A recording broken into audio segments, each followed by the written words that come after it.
Marami nagtatanong sa hair ko kasi kung true hair daw ba to. Actually, hair extension lang yan. And human hair talaga siya.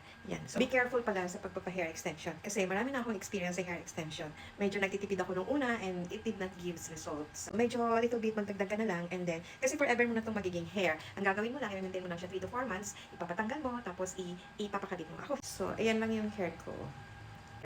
Actually, mahaba yan hanggang dito yan. Yan. Ginupitan ko kasi parang hindi na siya true to life. Hindi na siya, parang hindi na siya, parang fake na talaga siya. So, ayaw gupitan nung sa salon kasi sayang daw dahil binayaran ko nga. Itong hair na to is magiging sa'yo na yan forever. Yan na talaga yung magiging hair mo. Medyo. Tsaka hindi naman siya nagbubulbul. Tsaka parang wala talaga siya. Parang hair mo lang din talaga siya. Wala kang makikita. Look at this.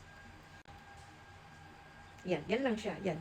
And maliligo ka, mag-shampoo ka, yan, yun, yun. So, di ba, pag maganda yung hair mo, it gives you confidence, it gives beauty to your face, and at the same time, syempre, nabibless lang din ako sa panahon ko ngayon kasi mabagal tumanda ang isang babae. Kasi you have everything na.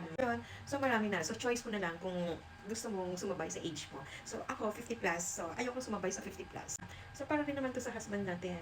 Natutuwa sila, hindi na sila titingin sa iba.